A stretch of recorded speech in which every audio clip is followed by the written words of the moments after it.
요한일서 3장 14절에서 20절까지 다 같이 읽어봅니다. 읽습니다. 우리가 형제들을 사랑함으로 사망에서 생명으로 옮겨간 것을 알거니와 자기 형제들을 사랑하지 아니하는 자는 사망 안에 거하느니라. 누구든지 자기 형제들을 미워하는 자는 살인하는 자요 살인하는 자마다 그 속에 영원한 생명이 거하지 아니한 것을 너희가 아느니라. 그분께서 우리를 위하여 자신의 생명을 내어주셨기에 우리가 이로써 하나님의 사랑을 아노니 우리도 형제들을 위하여 우리의 생명을 내어줌이 마땅하니라. 그러나 누가 이 세상의 좋은 것들을 가지고 있으면서 자기 형제의 궁핍함을 보고도 동정하는 마음을 닫으면 어찌 하나님의 사랑이 그 사랑 속에 거하겠느냐. 나의 어린 자녀들아, 우리가 말과 혀로만 사랑하지 말고 오직 행함과 진실함으로 하자. 이로써 우리가 진리에 속한 줄을 알며 그분 앞에서 우리의 마음을 굳건하게 하리라. 이는 만일 우리가 마음에 우리를 정죄할지라도 하나님께서는 우리의 마음보다 크시고 모든 것을 아십니다. 같이 기도하시겠습니다. 사랑이 많고 크신 하나님 아버지, 오늘도 은혜의 날, 구원의 날을 우리에게 베풀어 주시고 세상의 요란함 속에서도 우리의 심령을 잔잔하게 이끌어 가신 주님, 우리의 하나님 아버지, 참으로 감사합니다. 오늘도 저희 교회에 이렇게 모였습니다. 오늘 말씀 속에서도 주님만 영광 받으시옵고 주님만 드러나 주시옵고 우리의 심령에 주님의 크신 그 생명을 노래하게 하여 주시옵소서. 또 이 한 시간 오로지 주님만 드러나셔서 우리 마음에서 크나큰 기쁨을 주시옵소서. 또한 우리 주변의 모든 사람들 비록 참석하지 못했을지라도 마음만은 이곳에 와 있게 하여 주옵소서. 감사드리며 예수님 이름으로 기도드렸사옵나이다. 아멘.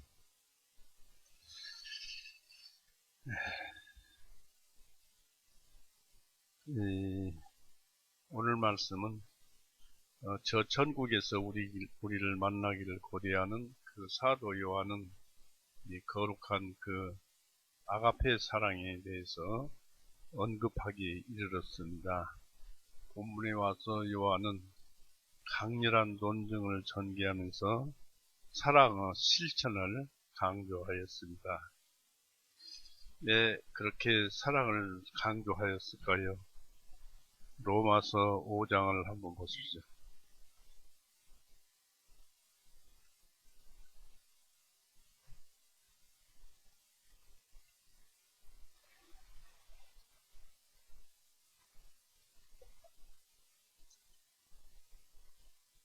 로마서 5장 5절.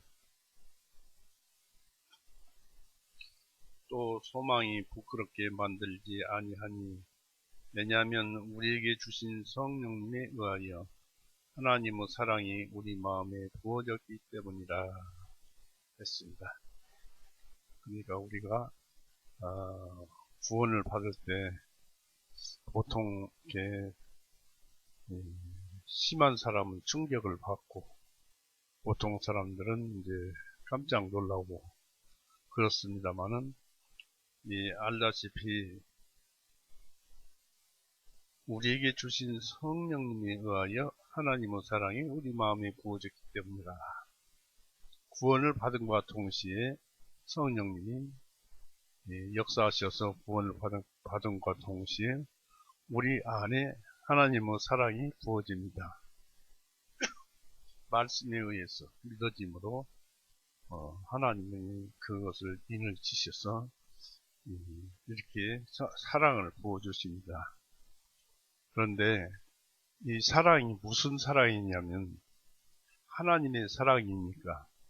인간의 사랑은 필리오라는 사랑이 있고 또 에로스라는 사랑이 있고, 그런데 아가페 사랑은 없어요.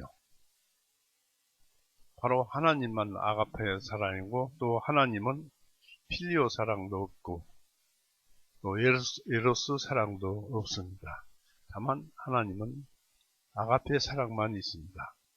그분이 우리에게 사랑을 부어주셨으면 그 사랑은 아가페 사랑입니다. 그래서 아가페 사랑이기 때문에 우리는 세 가지를 가지고 있어요. 그런데 하나님의 사랑을 가졌다는 것은 하나님은 사랑이라 하셔서 하나님의 모든 것을 가진 것입니다. 그러므로 인해서 생명이 우리 안에 있는 줄을 아는 것입니다. 이것이 이제 오늘 말씀의 그 초점이 되고 또 성경을 이해하는데 도움이 될 것입니다. 이 사랑은 복음적인 칭의, 곧 구원과 생명의 상태로 옮겼다는 증거입니다. 하나님의 사랑을 부음받았다, 아가페 사랑을 부음받았다는 것은 생명의 상태로 옮겼다는 것입니다. 그러니까 우리가 하나님을 사랑할 때는, 우리 마음이 스스로 하나님을 사랑할 때는 아가페로 사랑을 하는 것입니다. 또 형제간을 그 받은 사랑으로, 하나님으로부터 받은 사랑으로 형제 자매를 사랑하는 것은 하나님의 아가페 사랑으로 사랑을 하는 것입니다.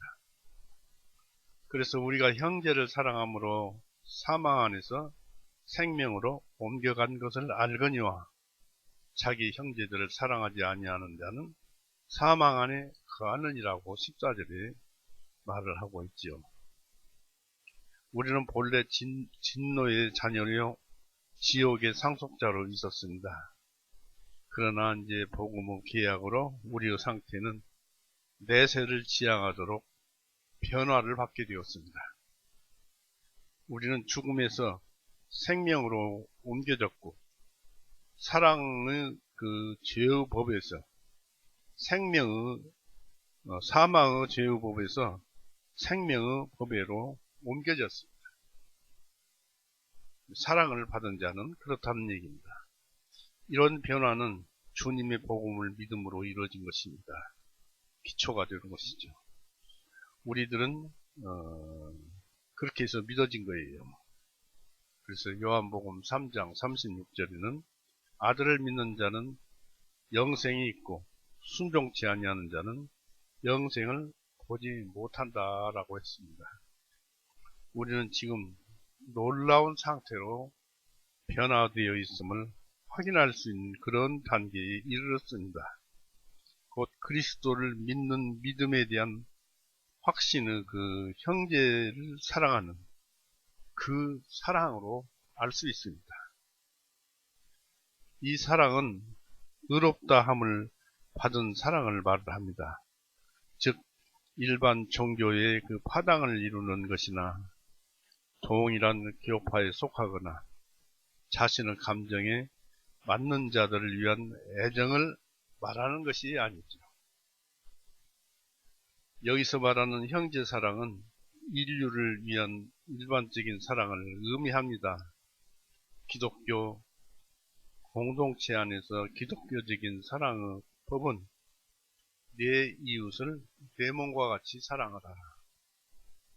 이게 아가페 사랑입니다. 그렇게 사랑하라 한 인류 사회 안에서의 보편적인 범위에 기초를 두고 있습니다. 다음과 같은 두 가지 이유에서 인간은 원칙적으로 사랑을 주고 받아야 합니다. 먼저 사랑은 하나님에 의해서 창조된 탁월한 걸작이요 그분의 형상대로 지음을 받은 놀라운 존재이기 때문입니다. 한편 이 살인자에 대한 심판은 이웃을 사랑해야 함에도 불구하고 오히려 이웃을 증오하기 때문입니다. 하나님은 자기의 형상대로 사람을 만드셨기 때문에 창세기 9장 6절에 나오죠. 하나님께서는 사람에게 사랑을 요구하십니다. 두 번째는 그리스도의 사랑을 받는 존재이기 때문입니다. 지금 우리는 이렇게 허술하게 이렇게 지내고 있습니다만 항상 예수 그리스도의 아가페 사랑을 받고 있는 중입니다.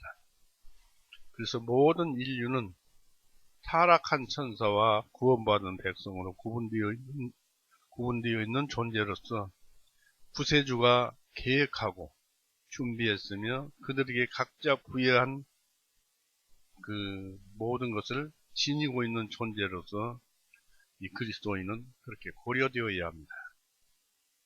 하나님이 세상을 이처럼 사랑하사 독생자를 주셨으니 이는 저를 믿는 자마다 멸망치 않고 영생을 얻게 하려 하심이라고 요한복음 3장 16절에 그렇게 기록했습니다. 그래서 마땅히 우리들에 의해서 하나님이 사랑을 받아야 합니다. 그래서 사랑을 주어야 할 것은 아가페 사랑입니다. 이 사랑은 부르심을 잊지 못한 어두운 세상의 구원을 위한 간절한 간구와 기도와 사도의 간절함의 기도를 응답하실 것입니다. 이 사랑은 원수에 대한 모든 의무적인 사랑을 포함합니다. 또 사랑은 그리스도 안에서 또한 그분에 의해서 구원받고 의로워졌으며 성화된 그리스도인과 그리스도 지체로서 신앙적 공동체와 일반 교회, 더 나아가서 교회의 머리를 위한 각별한 사랑을 내포합니다. 또 이 사랑은 인격적인 사귐과 희차 간에 신뢰할 수 있는 기회를 가지게 되는 일반적인 교회의 성도들에 대해 행해지면서 작용합니다. 또 성도들은 그들을 사랑하는 하나님과 그리스도 경우와 마찬가지로 그들 스스로가 이룩하는 사랑이 아닙니다. 우리끼리는 사랑을 못합니다. 하나님이 주신 사랑으로 사랑을 하는 것입니다. 그래서 예수님과 마찬가지로 그들 스스로가 이룩하는 사랑이 아니라 그들 안에와 또 그들을 위해서 이루어진 사랑의 가치는 하나님과 그리스도 혹은 하나님의 사랑과 그리스도의 은혜로 말미암은 것입니다. 그러므로 사랑은 그리스도를 믿음으로서만 이룩되는 결과입니다. 이것이 아가페이며 죽음에서 생명으로 옮겨졌다는 증표가 됩니다. 그래서 우리는 아가페 사랑을 가지고 있고 사랑을 해도 아가페 사랑을 해야만 됩니다. 요한복음 21장에 보면은 예수님께서 베드로에게 내 사람들을 먹여라. 한번 제가 찾아보겠습니다.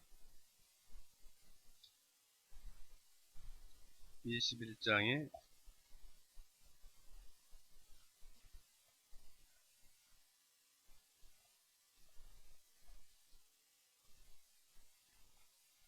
15절에 보니까 그들이 식사를 마친 후에 예수님께서 시몬 베드로에게 말씀하시기를 요나의 아들 시몬아 네가 이 사람들보다 나를 더 사랑하느냐 하시니 틀림없이 예수님은 아가페를 말씀하셨습니다. 그가 주님께 말씀드릴 예수님 그러하옵니다. 내가 주님을 사랑하는 줄을 주께서 아시나이다. 이건 필리오로 말을 했습니다. 이렇게 세 번을 다 말을 했고 마지막 번째 예수님께서도 그렇게 말씀을 하셨는데 이것은 그들이 아직 그 사랑을 몰랐어요. 아가페 사랑을 몰랐어요. 예수님은 그들이 그러한 사랑을 해야 됨을, 그러나 우리는 오늘날 성경을 많이 읽고 보고 듣고 해서 우리가 하는 사랑은, 형제자매 사랑은 아가페 사랑이라는 것을 성경 사도 요한의 요한 1서를 통해서 우리가 알 수가 있습니다. 한편 형제를 미워하는 것은 죽음의 상태와 사형선고할이 있다는 증거가 됩니다. 사랑하지 아니하는 자는 사망 안에 거하느니라. 14절을 보십시오. 요한 1서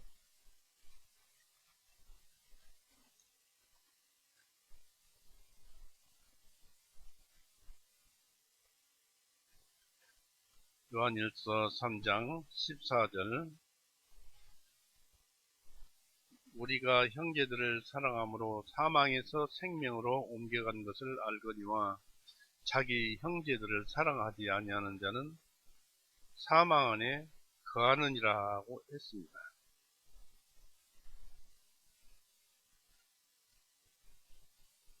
그 사랑은 아직도 율법의 저주와 형벌 아래 또한 노예로 붙잡혀 있습니다.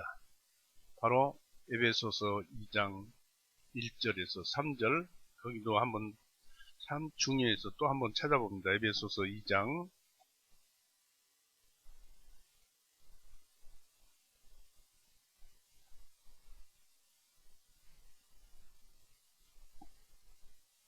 또한 에베소서 2장 1절에 3절 또한 허물들과 죄들로 죽었던 너희를 그분께서 살리셨으니 지나간 때는 너희가 그 가운데서 이 세상의 풍조를 따랐으며 공중의 권세 잡은 통치자 곧 지금 불순종의 자녀들 안에서 역사하는 영을 따라 행하였느니라. 이 영이 마귀입니다.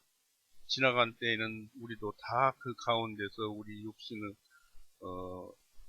정욕대로 행하고 육신과 마음과 원하는 것들을 따라하여 다른 이들과 같이 본질상 진노의 자녀였느니라. 이 속에서 우리가 중요한 것은 구원을 받기 전에는 마귀의 노예였고 마귀의 종이었고 그뿐이 아니라 마귀는 우리들을 통해서 즐거워하면서 살았어요. 창세기 3장 14절에 보니까 뱀에게 말을 하기를 너는 흙을 먹으리라 해서 흙을 먹고 살리라 해서 흙을 먹으라고 했습니다. 우리 사람도 흙을 먹고 삽니다. 그런데 흙을 먹는데 내가 마귀의 노예가 되었기 때문에 마귀가 시키는 대로 하게 됩니다. 곧 흙을 먹고 사는 거예요. 마귀도 인간이 흙을 먹고 살듯이 마귀도 흙을 먹고 살았어요. 사람 따라서. 그러니까 그 뜻은 무엇이냐면 우리가 믿음이 아닌 그 삶에서 사는 생활이나 웃음이나 이런 모든 것들은 노예가 마귀가 웃고 마귀가 즐기고 마귀가 화를 내고 기뻐하는 그런 삶인 것입니다. 그것이 흙입니다. 그것을 먹고 사는 거예요, 마귀가. 이 얼마나 무섭고 놀라운 과거였습니까?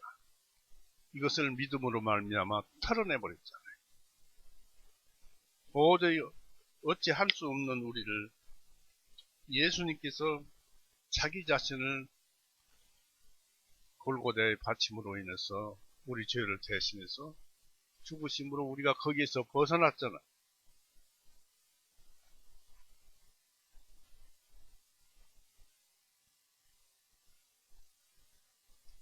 우리가 그런 데서 벗어났다는 것은 놀라운 사건입니다. 그리고 우리의 행복입니다. 이런 사실을 사도는 명확한 3단 논법 형식으로 묘사하고 있습니다. 즉 살인하는 자마다 그 속에 영원한 생명이 거하지 아니한 줄을 너희가 아느니라 하고 15절에 기록되어 있습니다. 곧 형제를 미워하는 자는 살인하는 자마다 살인하는 자다라고 하는 것이죠. 곧 형제를 미워하는 자는 살인하는 자다. 사도 요한이 이렇게 말을 한 것이 아닙니다. 예수님이 먼저 말을 하고 그 다음에 사도 요한이 그 말씀을 받아서 기록을 한 것이죠. 마태복음 5장 22절 보세요.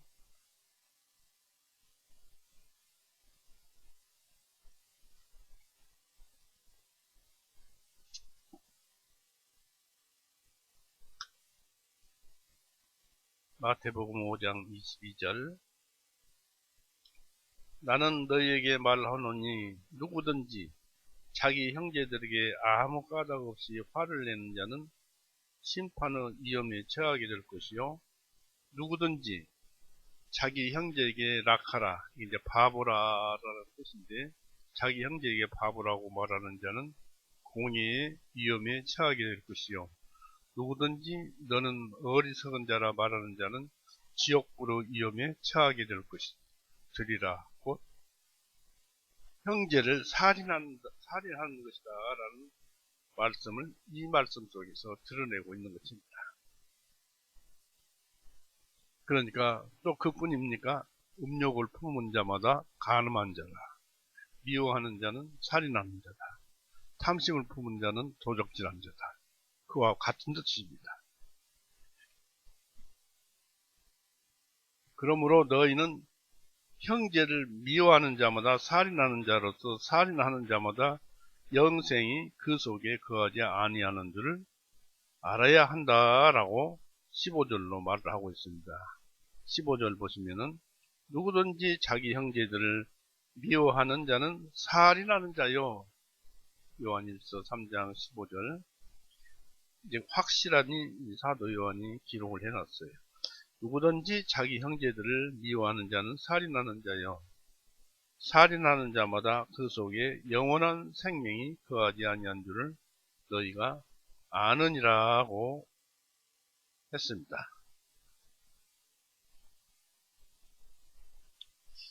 그렇습니다.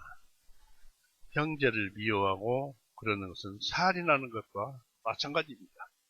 탐심을 품으면 도적질하는 자이잖아요. 우리가 누구를 미워하면 그 사람을 죽이는 것과 마찬가지인 마음속에서는 이미 살인을 저질렀잖아요. 우리가 항상 이런 죄를 저지르고 살고 있습니다. 그래서 이 말씀대로 14절의 표현대로는 사랑하지 아니하는 자는 사망 안에 거하느니라. 그의 형제를 미워하는 자마다 살인하는 자다. 즉 사람에 대해서 미워함이 더하는 그것만큼 이것은 생명에 대한 증오를 나타내며 자연적으로 생명의 종식을 바라는 데까지 이르게 됩니다. 가인은 아우를 미워함으로써 끝내는 친동생인 자기 동생을 아벨을 죽이고 말았습니다.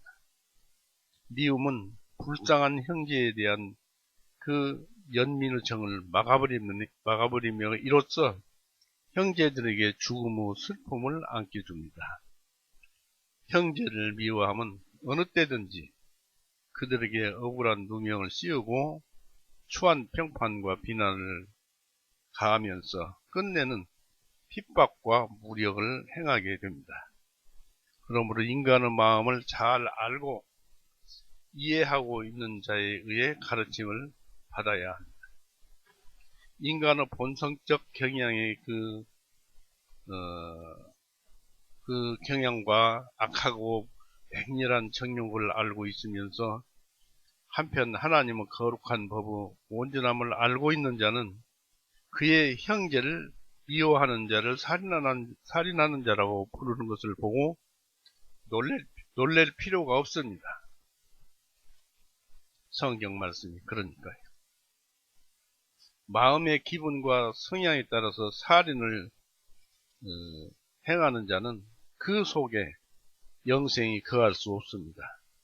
미워하는 마음 속에 성경 말씀이 존재할 수 없죠. 이런 사람은 육신의 생각에 머물러 있는 자로 육신의 생각은 사망에 이르게 됩니다. 로마서 6장 보세요.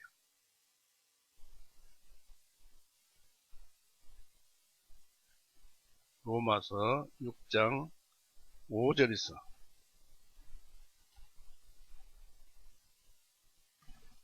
6장 5절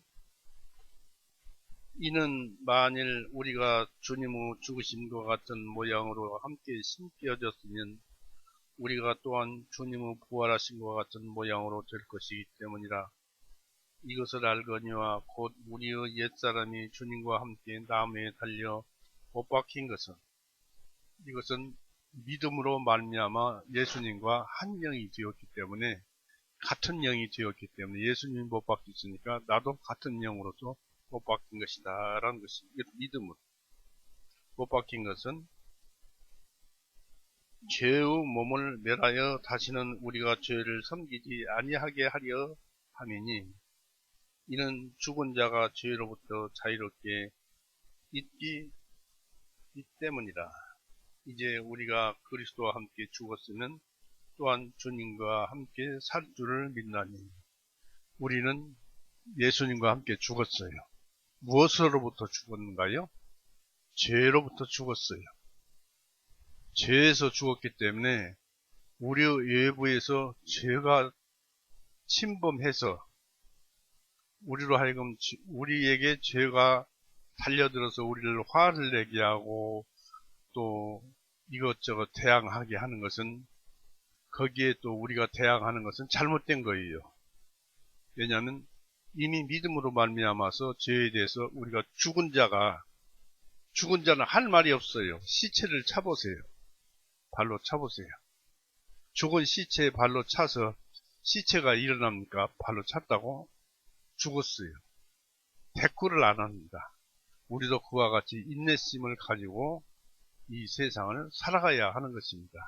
물론 100점짜리는 없지만은 우리의 믿음에 의해서 그렇게 성화되고 가면서 사는 것입니다.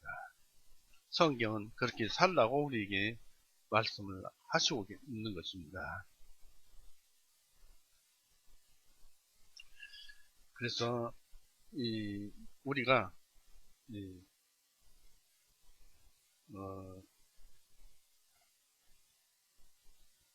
육신의 생각에 머물러 있는 자는 이미 이 사망에 이르게 된다. 그런 얘기를 하고 있죠. 그리고 이제 성경 말씀이 내가 주는 물을 마시는 자는 결코 목마르지 아니하리니 오직 내가 주는 물은 그 사람 속에서 영원한 생명에 이르는 솟아나는 샘물이 되리라고 했습니다. 요한복음 4장 14절에 이렇게 기록되어 있습니다. 이 말씀은 의를 말씀하신 예수님에 의해서 주어지는 영생의 내적인 어떤 원리와 소유를 의미하는 것이라 하겠습니다. 이런 점에서 볼 때 사망에서 생명으로 옮겨간 것은 그런 것을 우리는 마음속에 사랑이 담겨져 있다면 안다는 그런 뜻입니다. 물론 믿음으로 말미암아 성령님의 힘으로 사랑의 부음을 받으면 비로소 내 죄가 용서되었구나. 내 마음판에 기록되어 있는 죄가 사라졌구나. 양심에 기록된 죄들이 없어졌구나 하는 것을 알 수 있습니다. 이 상대적 변화를 의미함이 아니라 다시 태어남으로 이룩된 실제적 변화를 의미하는 것으로 볼 수 있습니다. 즉 14절에 언급된 사망에 거하느니라는 말은 일반적으로 말하는 영적인 죽음 안에서의 그 존속 또는 부패된 본성 속의 거함을 의미하는 것입니다. 그러나 여기서의 죽음이나 생명으로 옮겨지는 일은 인간의 상태를 의미하는 것으로 씻김을 받는 것은 죄의 부도덕성과 그 힘으로부터 씻김을 받는 것과 불과 분리의 관계에 있는 이상 죽음에서 생명으로 옮기는 일은 영생의 내적인 원리를 소유하거나 혹은 소유하지 못함에 따라서 증명되거나 혹은 반증될 수 있습니다. 주 예수 그리스도의 이름과 하나님의 성령 안에서 씻음과 거룩함과 의롭다 하심을 얻었느니라고 고린도전서는 말을 하고 있습니다. 고린도전서 한번 보실까요? 6장.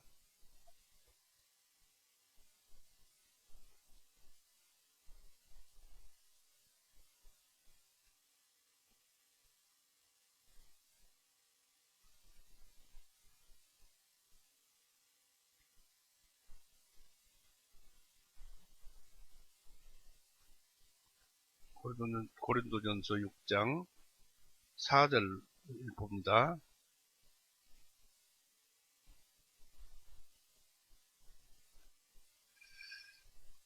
만일 너희가 이 생에, 지금 현생에, 이 생에 속한 일들을 판단하려거든 교회 안에서 가장 존경받지 못하는 자들을 세워 판단하게 할지니 내가 너희를 부끄럽게 하려고 이 말을 하노라. 너희 중 지혜로운 사람이 그렇게도 없느냐? 형제들 중에서 판단할 수 있는 사람이 참으로 하나도 없느냐? 오히려 형제가 형제를 상대로 송사하며 그것도 믿지 아니하는 자들 앞에서 하는도다. 그러므로 이제 너희가 서로 송사함으로 너희 중에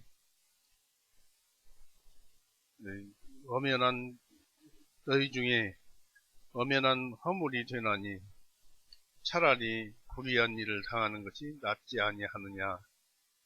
차라리 속임을 당하는 것이 낫지 아니하냐. 그런데 오히려 너희는 잘못을 행하고 속이되 그것도 너희 형제들에게 하는도다. 불의한 자들이 하나님의 왕국을 상속받지 못할 줄을 너희가 알지 못하느냐. 속지 말라. 음행하는 자들이나 우상 숭배하는 자들이나 간음하는 자들이나 여성화된 남자들이나 남자들과 더불어 자신을 욕되게 하는 자들이나 도둑질하는 자들이나 탐을 하는 자들이나 술 취한 자들이나 욕쟁이들이나 착취하는 자들은 하나님의 왕국을 상속받지 못하리라. 여기에 온갖 불순한 행동들이 여기에 기록되어 있고 그것도 교회 형제 자매들 앞에서 서로 형제 자매를 고발하고 고소하고 재판정에 끌고 가서 교회 안에서 진리가 교회 안에 많은데 세상 재판정에는 오직 그런 것이 없습니다. 율법에 의해서 판단을 하죠.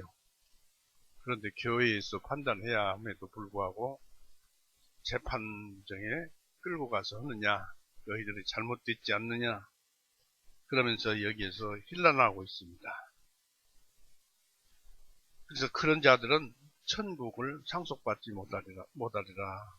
곧 그런 자들은 구원받지 못하였으니까 그런 것 아니겠느냐라는 뜻입니다. 그렇습니다. 그러나 우리는 이런 것에서 벗어났고 그것을 사랑함으로써 완전히 벗어서 내버리는 것입니다. 혹간 미움이 나올 수도 있습니다만은 참고 버려야 됩니다. 이 하나님과 그리스도의 그 아가페 사랑이 우리 마음을 뜨겁게 합니다. 그분께서 우리를 위하여 자신의 생명을 내어 주셨기에 우리가 이로써 하나님의 사랑을 아노니 우리도 형제들을 위하여 우리의 생명을 내어줌이 마땅하니라고 16절에 기록되어 있습니다. 거룩하신 하나님은 우리를 위해서 당신의 아들을 하나님은 당신의 아들을, 아니 자기 자신을 죽음에 내어 놓으셨습니다. 하나님이 이 땅에 자기 자신의 생명을 죽음으로 내어 놓으셨어요. 그래서 피를 흘리신 분은 하나님이십니다.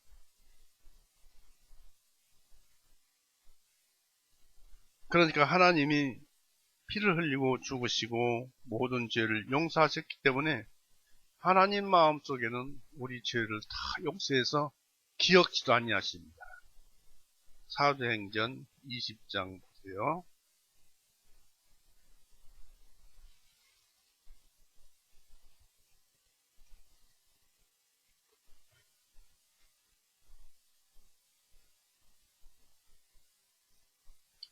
사도행전 20장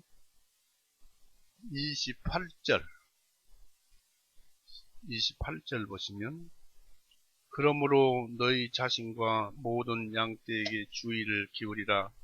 성령님께서 너희를 그들의 감독들로 삼으시고 하나님께서 자신의 피로 사서 하나님의 교회를 먹이게 하셨느니라. 그러니까 하나님이 피를 흘려서 한 방울씩 한 방울씩 주고 사람을 사서 구원을 시키신 것이 아니고 하나님이 죽으셨다는 얘기입니다. 그러니까 하나님 안에서 죄를 다 잊어버리셨으니까 하나님께서는 우리 죄를 기억하실 것이라는 생각은 하지 마십시오. 다만 우리 속의 양심이 기억을 해서 그저 내가 죄를 지었는데 하고 한탄을 합니다만 그것도 옳은 것입니다.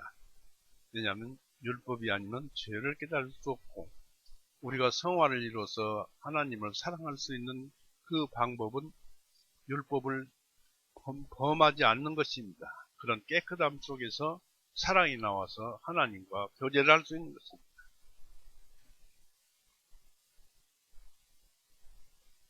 그래서 우리는 언제나 우리가 상대하는 또 책을 읽는 이 말씀이 하나님의 말씀이요 하나님이시라는 것을 알아야 합니다.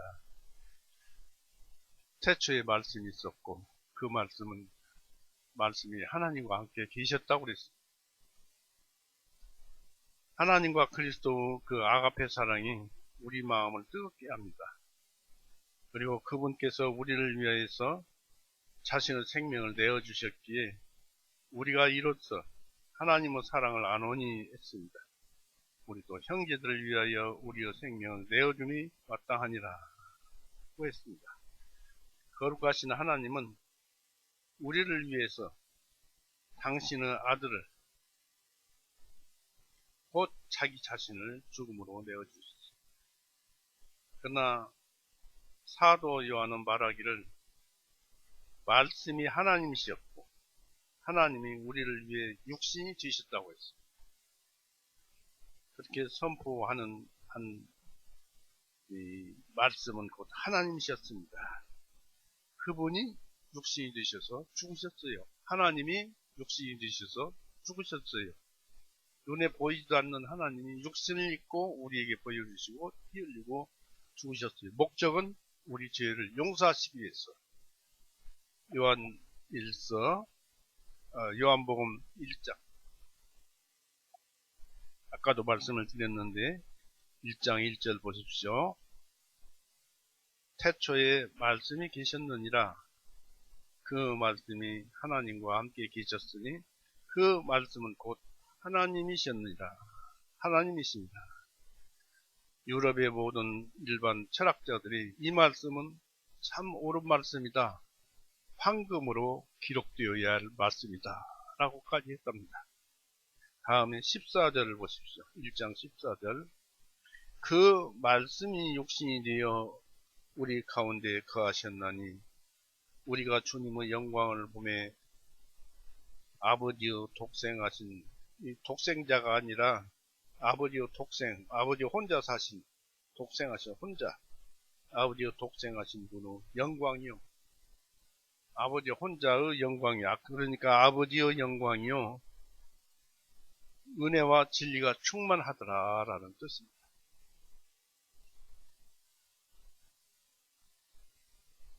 여기서 우리는 이것이 말씀이신 하나님을 두고 하는 말이라고 해석할 수 있는 근거를 가지게 됩니다. 여기에 하나님 자신의 사랑이 있습니다. 그 사랑은 하나님 자신이 육신의 생명을 취하시고 또한 우리를 위해서 그 생명을 내어주셨습니다. 여기에 그 자신의 보혈로 하나님의 교회를 지속하실 거룩한 사랑에 대한 겸손과 이적과 신비가 있습니다. 하나님께서 이처럼 우리를 지극히 사랑하셨으므로 우리도 하나님과 형제를 지극히 사랑함이 마땅합니다. 안 되어도 그렇게 마음을 먹고 해봐야 합니다. 시도해야 합니다. 안 된다고 벌써 이 말을 하는 것 자체가 잘못되었습니다만 그렇게 해야 합니다. 하나님에 대한 그 사랑, 바로 이 아가페 사랑, 우리에게 조금이라도 있다면 우리들은 형제들을 아가페 사랑으로 사랑하게 될 것입니다. 왜냐하면 우리가 받은 그 사랑으로 형제 자매를 사랑한다는 그 노래도 있습니다. 찬송도 있습니다. 이 강렬한 사랑의 모범과 그 동기를 제시한 사도 요한은 이러한 그 기독교의 사랑의 성격과 열매는 어떤 것이야함을 보여주고 있습니다.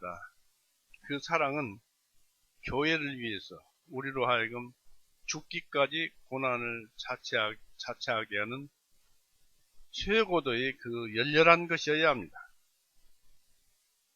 만일 너희 믿음의 재물과 봉사 위에 내가 나를 관제로 틀릴지라도 나는 기뻐하고 너희 모두와 함께 기뻐하리라고 바울은 그렇게 말을 했어요. 빌립보서 2장 보세요.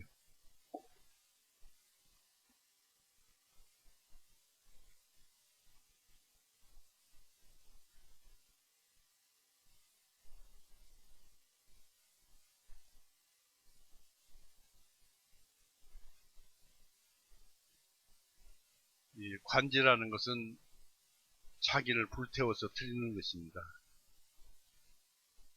2장 17절 만일 내가 너희 믿음의 희생의 봉사 위에 드려질지라도 나는 기뻐하고 너희 모두와 함께 기뻐하나니 했습니다.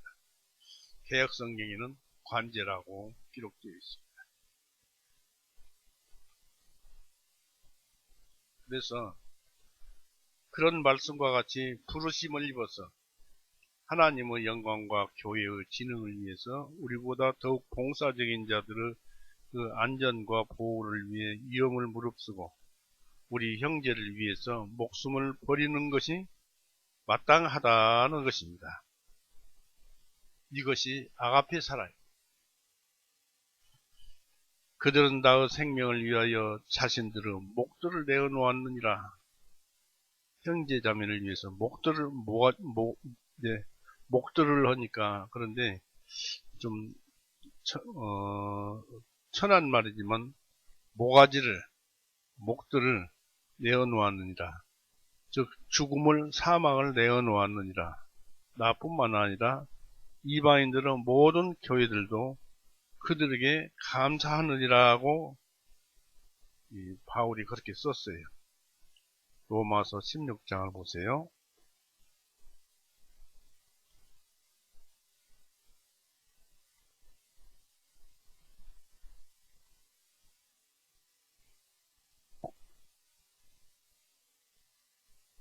로마서 16장 4절 그들은 나의 생명을 위하여 자신들의 목들을 내놓았느니라. 나뿐만 아니라 이방인들의 모든 교회들도 그들에게 감사하느니라.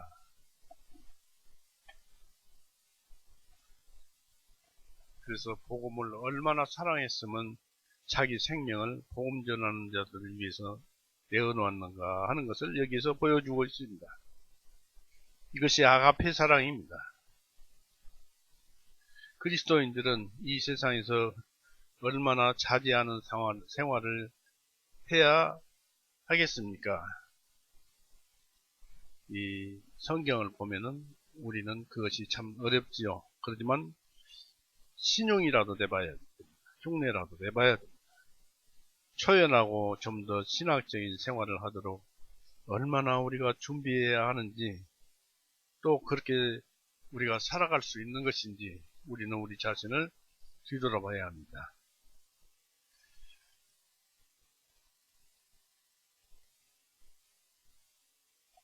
우리는 여기에서 어제 그제 그거제 우리나라의 계엄이 선포되고 또 해제되고 또 요란한 그 시기를 보냈습니다. 그런 시기 속에서 서로의 욕심들이 부딪히는 것을 보았습니다. 이것은 순수한 그리스도의 사랑은 아닙니다. 무엇을 얘기하려고 하느냐면 그들은 그냥 막무가내 식으로 싸웁니다. 모든 심판은 하나님께 달려 있습니다. 하나님께 달려 있기 때문에 우리는 그 되어진 일을 그대로 따라가야 합니다. 그래서 무엇을 얘기하고 싶냐면 악한 자는 하나님께서 그대로 내버려 두는 것은 마지막 날 불 속에서 더욱 고통을 받게 하려는 것이고, 이 세상에 살면서 벌을 받는다면 그 형벌을 너무 가혹하게 주기 위해서 하는 것이고, 또 선한 자들이 가혹한 형벌을 받는다는 것은 인내로서 이 그리스도 열매, 그 신앙적인 열매를 더욱 많이 받게 하기 위해서 그렇습니다. 그 대표자는 욥이지요. 또 그 악을 행해서 진노를 쌓는 것은 로마서 9장에 나와 있습니다. 한번 보세요.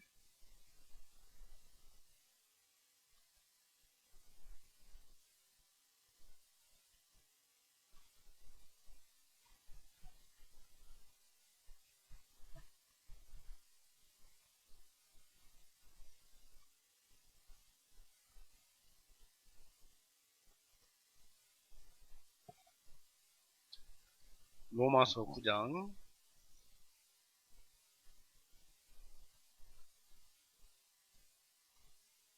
18절서부터 볼까요? 그러므로 그분께서 긍휼을 베푸시고자 하는 자에게 긍휼을 베푸시고 또 그분께서 원하는 자에게 완악하게 하시느니라. 그러면 네가 내게 말하기를 어찌하여 그분께서 여전히 허물을 찾으시느냐, 누가 그분의 뜻을 거역하겠느냐 하리니, 아니라 오 사람아, 네가 누구기에 하나님께 데리고 왔느냐. 지음을 받은 것이 지으신 분에게 말하기를 어찌하여 나를 이렇게 만드셨느냐라고 하겠느냐. 소기장이가 같은 진흙 한 덩어리로 하나는 귀하게 쓸 그릇을 만들고 다른 하나는 천하게 쓸 그릇을 만들 고난이 없겠느냐. 만일 하나님께서 자신의 진노를 보이시고자 자신의 권능을 알게 하시려고 멸망시키기로 된 진노 그릇들을 오래 참으심으로 인내하시고, 오래 참으셔서 인내하는 자는 말씀의 부름을 받고 구원을 받은 자고, 구원받지 못한 자는 지옥을 간다는 얘기입니다. 그러니까 악행을 많이 한 자는 갈수록 구원을 받을 수 없게 되어 있다는 것입니다. 선을 행한 자는 주님께로 다가갈 수 있는 기회가 되는 것입니다.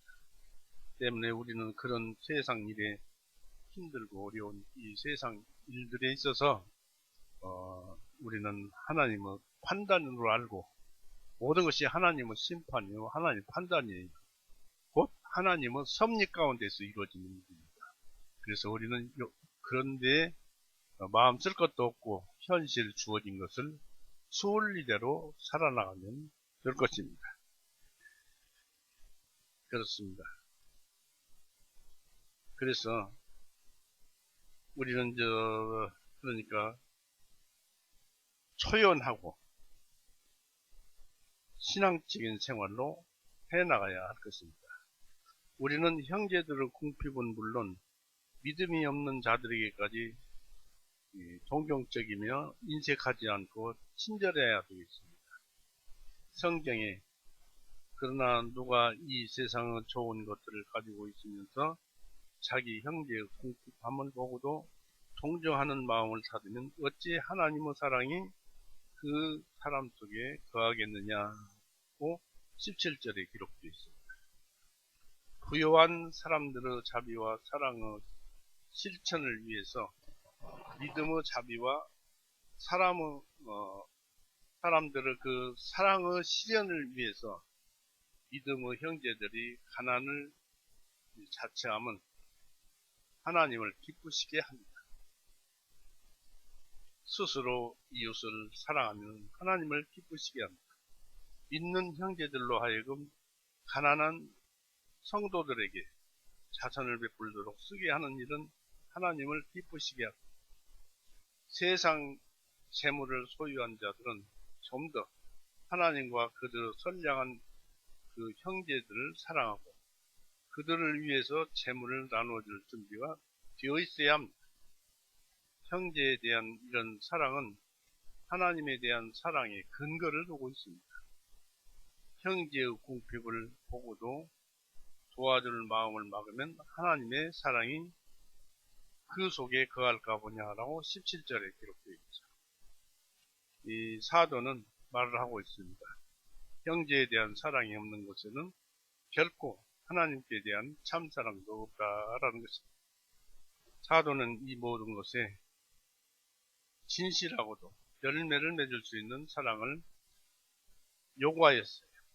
나의 어린 자녀들아, 우리가 말과 혀로만 사랑하지 말고 오직 행함과 진실함으로 하자라고 18절에 기록되어 있습니다. 칭찬과 아첨만으로 참된 그리스도인의 성장은 없습니다. 거룩한 애정의 신실한 표현과 사랑의 봉사와 수고만이 그리스도인을 더욱 장성하게 합니다. 이러한 인간의 사랑은 신앙생활에 있어서 우리들의 신실성을 증명해주며 우리들에게 하나님에 대한 소망을 부여합니다. 이로써 우리가 진리에 속한 줄 알며 또 그분 앞에서 우리의 마음을 굳건하게 하리라고 19절에 기록되어 있습니다. 19절 한번 볼까요?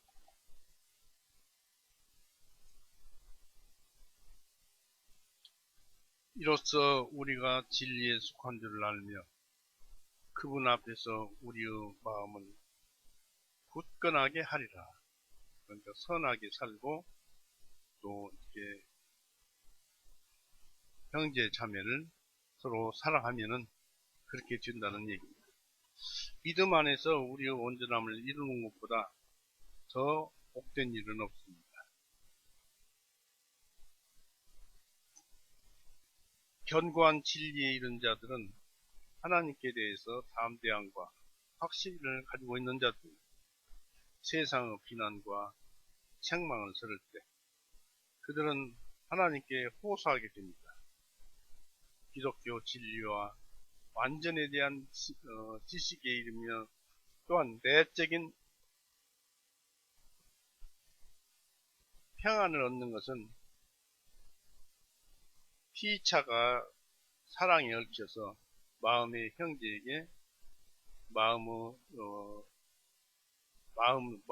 사랑하는 형제에게 사랑의 수고를 베푸는 그런 것입니다.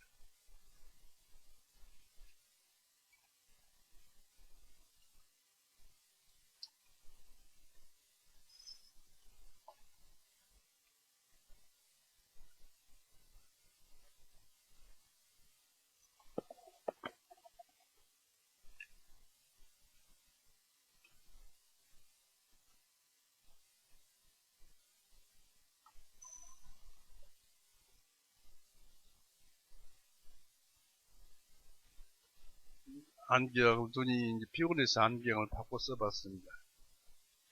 20절에서 22절 보시겠습니다.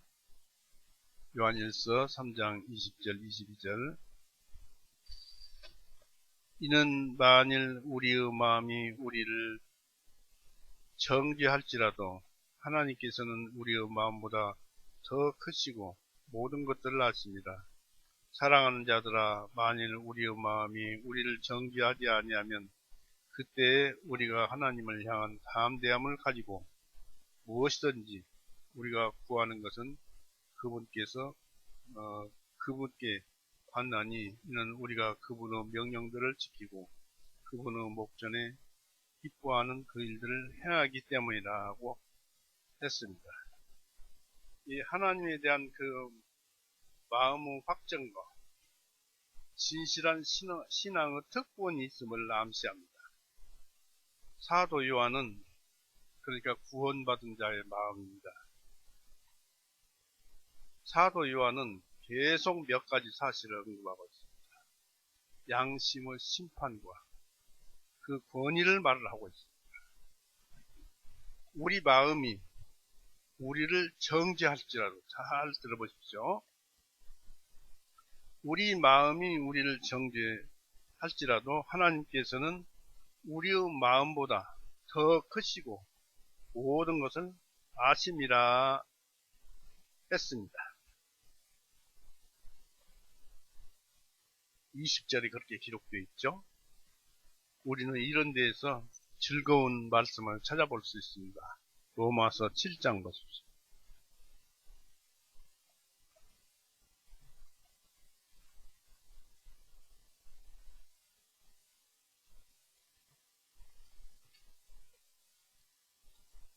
로마, 여기 증거가 나오고 우리는 이런 데서 아주 재미있으며 기쁜 그런 말씀을 알 수 있어요. 25절, 로마서 7장 25절.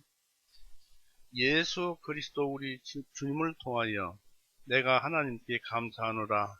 그런즉 내 자신이 마음으로는, 이게 마음으로는, 이성의 마음으로는, 이성을 가리키는 게 이 마음은, 이성으로는 하나님의 법을 섬기되 육신으로는 죄의 법을 섬기노라. 이건 안 되잖아요, 이렇게 하면. 그러므로 이제 그리스도 예수님 안에 있는 자들에게는 결코 정죄함이 없나니, 비록 그럴지라도 믿음을 가진 자에게는 결코 정죄함이 없나니, 이게 하나님 마음. 이들은 육신을 따라 행하지 아니하고 오히려 성령님을 따르느니라. 비록 죄를 지었다고 해도 바로 하나님을 찾고 하나님 제가 죄를 지었습니다 라고 자백하면서 하나님을 붙들고 자기의 믿음을 따라가는 것이지요. 그런 사람들에게 결코 정죄함이 없나니 이들은 육신을 따라 행하지 아니하고 오히려 성령님을 따르느니라. 이는 그리스도 예수님 안에 있는 생명의 성령의 법이 나를 죄와 사망의 법에서 자유롭게 하였기 때문이라. 즉 내가 구원을 받았기 때문이라 라는 말씀입니다. 3절에 이는 율법이 육신을 통해서는 연약하여 할 수 없었기 때문에 하나님께서는 자신의 아들을 죄 있는 육신의 모양으로 보내시고, 물론 예수님입니다만 그분은 하나님이셨죠. 그분을 모양으로 보내시고 또 죄를 인하여 그 육신 안의 죄를 정죄하셨나니 했습니다. 이러므로써 예수님께서 죄를 다 넘겨받으시고 죽으시고 우리 죄가 다 용서되었잖아요. 비록 우리가 죄를 지었어도 하나님의 마음은 이처럼 넓어서 우리가 비록 죄 가운데 간간히 살지만은 하나님은 마음이 더 크셔서 용서해 놓은 것을 알려줍니다. 이렇게 그러니까 죄를 더 지을 수 있겠습니까? 죄 지으면 다 용서해 놨는데 하고 또 죄를 지을 수 있습니까? 하나님은 절대 그것을 인정치 않습니다. 그런 사람은 구원받은 사람이 아니에요.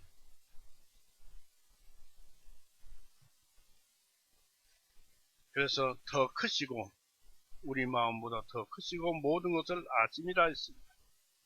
우리의 믿음과 함께하는 마음은 우리 자신과 믿음과 함께하는 우리 마음은 우리 자신과 우리의 영혼과 기질 그리고 행위를 다 알 수 있으며 이로써 하나님 앞에 우리의 상태를 점검할 수 있고 스스로 생각하며 분별할 수 있는 고상한 최상의 능력입니다. 이 우리의 믿음은 양심 혹은 도덕적 자아의식의 능력을 말합니다. 이 능력은 증인과 심판자 또는 재판을 수행하는 자로서 역할을 담당할 수 있습니다. 우리 마음. 한편 믿음이란 하나님 안에서요. 할 수 있습니다. 한편 믿음이란 이 능력은 즉 믿음에 의한 이 양심은 비판과 변호를 하며 정죄와 심판도 합니다. 이러한 능력은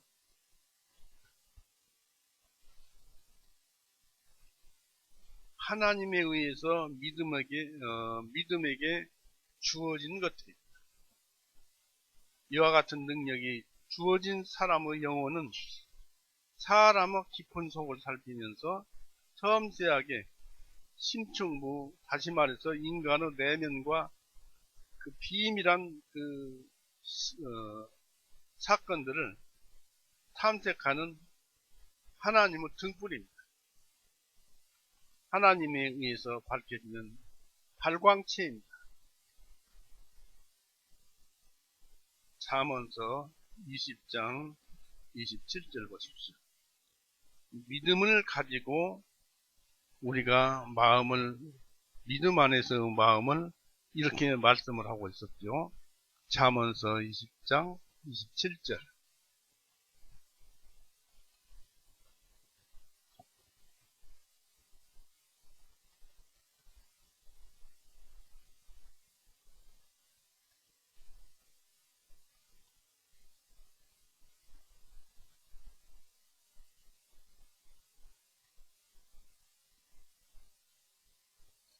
사람의 영은 주님의 등불이니 뱃속에 있는 모든 깊은 부분들을 자세히 살피느니라 했습니다.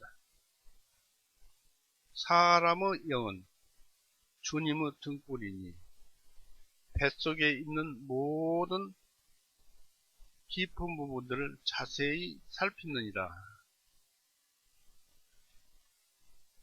주님의 등불일 뿐이지 사람의 영이 살핀다고 그랬죠. 사람의 영은 주님의 등불이니 뱃속에 있는 모든 부분을 자세히 살피는데 살피는 것은 사람의 영이에요. 그런데 주님의 등불이에요.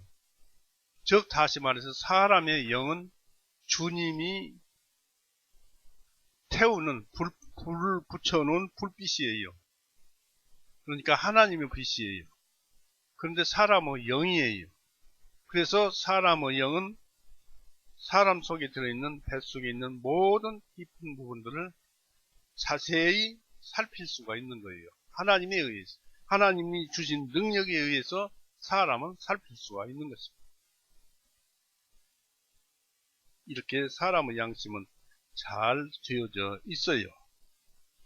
그리고 요한복음 6장 63절을 보십시오.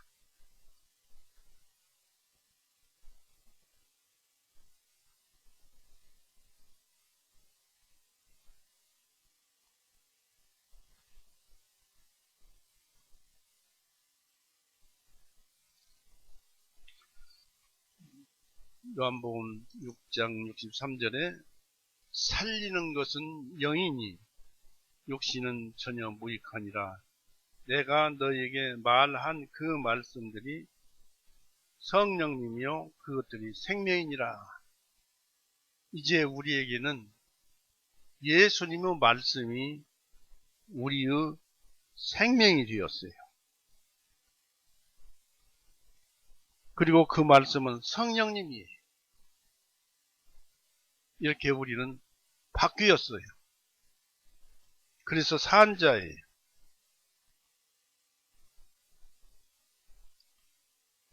디모데전서 1장 5절 한번 보세요.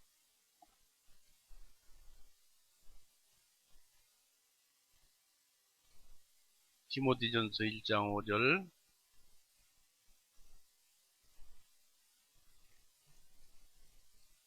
이제 명령 목적은 순수한 마음과 선한 양심과 가식 없는 믿음에서 나오는 사랑이라 했습니다. 사랑은 어디서 나오느냐면 순수한 마음에서, 선한 양심에서, 가식 없는 믿음에서 사랑이 나오는데, 이 모든 것들은 하나여야 합니다. 순수한 마음은 선한 양심에서 나와요. 선한 양심은 가식 없는 믿음에서 나와요. 사랑은 곧 사랑 속에서 믿음이 나와요. 하나님이 세상을 이처럼 사랑하사 독생자를 주셨으니 믿음이 이 속에서 나오잖아요. 그래서 사랑, 믿음, 양심, 순수한 마음은 다 서로가 하나가 되어서 하나가 통해 있어요. 하나예요. 풀어서 그렇게 기록되어 있죠. 자, 그렇다고 말씀을 드렸습니다. 그래서 양심은 하나님의 대리자로서 하나님의 이름으로 재판을 수행하고 하나님을 대행하는 역할을 행합니다. 이 순수한 마음이 하는 거예요. 가식 없는 믿음이 하는 거예요. 사랑이 하는 거예요. 오직 선한 양심이 하나님을 향하여 찾아가는 것이니라는 베드로전서 3장 21절 말씀 쭉 찾아보고 얘기해 볼까요? 베드로전서 3장 21절. 이것은 구원받고 간증할 때도 그렇습니다만은 베드로전서 3장 21절. 이것은 예수 그리스도 부활에 의하여 이제 우리를 구원하는 것과 동일한 모형이니 곧 침례라. 육체의 더러움을 제거함이 아니요 오직 선한 양심이 하나님을 향하여 응답하는 것이니라. 선한 양심이 하나님을 향해서 응답한다는 것은 하나님과 교제할 수 있다는 얘기입니다. 이 선한 양심을 가진 것은 바로 순수한 마음을 가졌고 또 가식 없는 믿음이 있고 그 속에는 사랑이 있어요. 그래서 하나님을 향해서 찾아가는 거예요. 대화하는 거예요. 교제하는 거예요. 그래서 믿는 자의 마음은 아가페 사랑이 들어있기 때문에 그런 것입니다.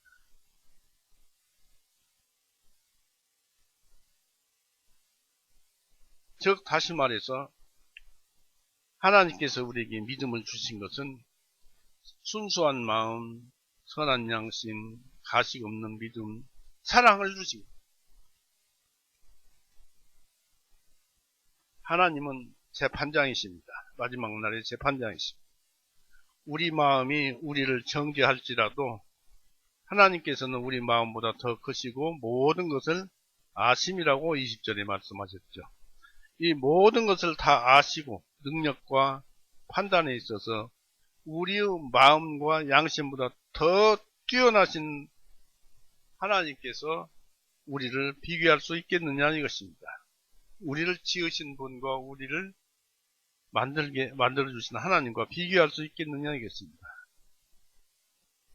그러므로 범죄의 결의와 판단은 곧 하나님의 결의와 판단이십니다.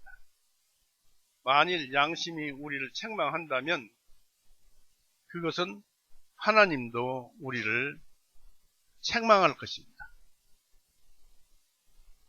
우리 마음이 혹 우리를 책망할 일이 있거든 하물며 우리 마음보다 크시고 모든 것을 다 아시는 하나님께서 비교할 수 있겠느냐 이것입니다. 하나님은 우리 믿음의 양심보다 더 훌륭한 증인이요 우리들에 대해서 양심보다 더 많은 것을 아신다고 합니다. 그러므로 최고의 재판장이시며 그분의 판단은 정당한 것으로서 그대로 되어질 뿐입니다. 이런 점에서 나의 힘으로는 아무것도 할 수 없다고 기록된 사도의 기록은 진리입니다. 우리가 이런 마음을 가지고 이런저런 생각을 가지고 판단을 하지만은 그 판단 자체가 믿음 안에서라면 전부 하나님의 판단입니다. 요한복음 5장 19절 보십시오. 예수님도 이 세상에 오셔서는 말씀이 육신을 입고 오셔서는 하나님의 판단, 하나님 것을 보지 않고는 아무것도 할 수 없다고 그랬습니다. 요한복음 5장을 보세요.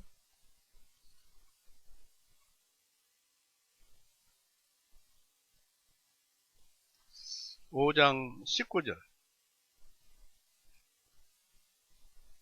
그때 예수님께서 그들에게 대답하여 말씀하시기를 진실로 진실로 내가 너희에게 말하노니 아들은 아버지께서 행하시는 것을 보지 아니하고는 스스로 아무것도 할 수 없나니 아버지께서 행하시는 일들은 무엇이든지 아들도 그와 같이 행하느니라.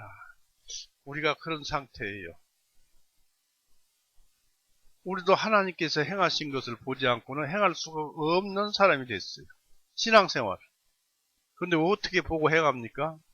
말씀이 하나님이잖아요. 하나님이 육신을 입고 오셨고 그분이 말씀이잖아요. 이 성경 말씀이잖아요. 이 성경 말씀을 보고 행하면 되는 거예요. 우리 믿음은, 우리 마음은, 우리 양심은, 우리의 사랑은 이 성경 말씀을 따르는 것입니다. 또 다시 30절 보십시오. 5장 30절. 나는 아무것도 스스로 할 수 없느니라. 나는 듣는 대로 심판하노라. 또 내가 내 자신의 뜻을 구하지 않냐고 나를 보내주신 아버지의 뜻을 구함으로 나의 심판은 의로우니라. 여러분도 의로우려면 성경 말씀대로 하십시오. 따라서 하십시오. 그것이 곧 아버지의 뜻대로 행하시는 것입니다.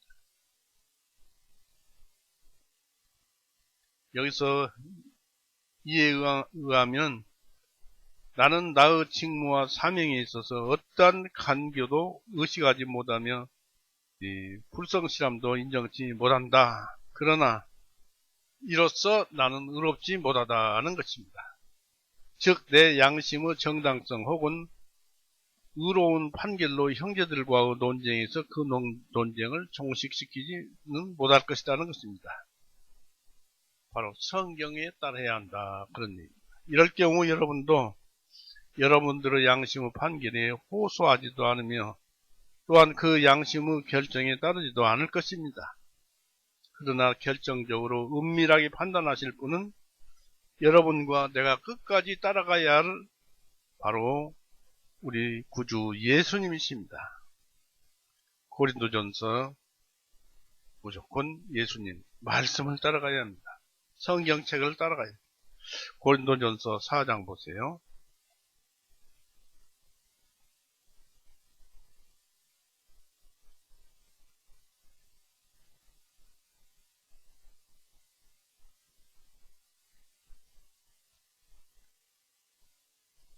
고린도전서 4장 3절에서 길게 읽어볼까 합니다. 고린도전서 4장 3절. 그러나 너희에게서 혹은 사람의 판단에 의해서 판단받는 것이 내게는 매우 작은 일이라. 참으로 나도 내 자신을 판단하지 아니하노라. 이는 내가 내 자신에 의해 아무것도 알지 못하기 때문이다. 그러나 이것으로 내가 의롭게 되지 못하나니 오직 나를 판단하시는 분은 주님이시니라. 그러므로 그때가 이르기 전 곧 주님께서 오시기까지는 아무도 판단하지 말라. 그분께서 어두움에 감추어진 것들을 빛 가운데로 드러내시고 마음의 의논들을 밝히 드러내시니 그때 하나님께로부터 각 사람이 칭찬을 받으리라. 형제들아, 내가 너희로 인하여 내 자신과 아볼로를 본보기로 들어 이 일을 적용하였으니 너희가 기록된 것 이상으로 사람들에 대하여 생각하지 말 것을 우리에게 배워.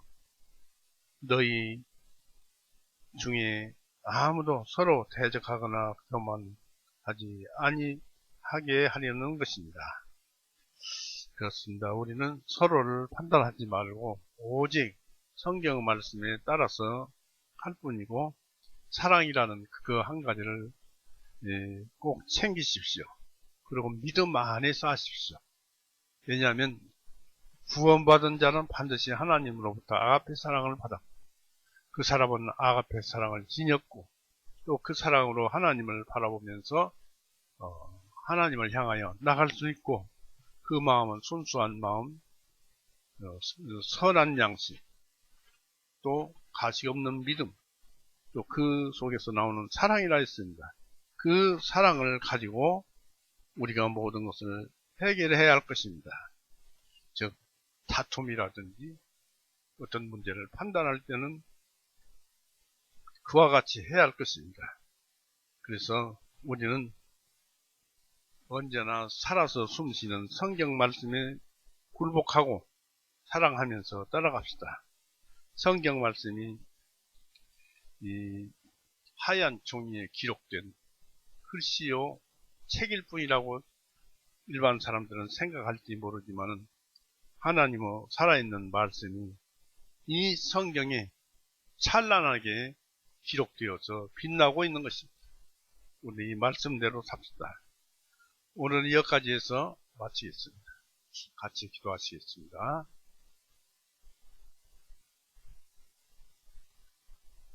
사랑이 많으신 하나님 아버지, 오늘도 아버지께서 그 마음속에 들어있는 사랑을 우리에게 주셨다는 것과, 또 그 안에서 우리의 순수한 마음과 선한 양심과 또 가시없는 믿음과 이 사랑을 온전히 받아주신다는, 또 그 사랑은 아가페 사랑이라는 그런 것을 우리에게 가르쳐 주셨습니다. 그리고 또한 우리가 비록 그렇더라도 하나님에 의해서, 하나님의 섭리에 의해서 그와 같은 것들이 작동되고, 어떤 하나님의 원리에 의해서 그와 같은 능력들이 작동되고 이룩된다는 것을 압니다. 그러므로 우리에게 언제나 역사하셔서 주님만 바라보고 사랑하게 하여 주옵소서. 형제자매를 사랑하게 해 주옵시고 다툼이 없게 해 주옵소서. 언제나 기쁨이 넘쳐나는 우리 교회가 되게 해 주옵소서. 또 구하옵기는 주님의 뜻이 어디에가 있든지 우리 교회 사랑하여 주셨고, 또 우리 교회 형제자매들, 가족들, 친지들 어려운 환난 시대에 주님만 바라보고 사는, 또 주님께 영광 돌리는 그러한 가족들이 되게 인도하여 주시옵소서. 언제나 주님께 감사드리며 우리의 모든 것은 주님께 있사오니 주님께서 인도하여 주옵소서. 우리를 죄에서 영원히 구원해 놓으시고 누구든지 오라 보라 하신 주님 감사합니다.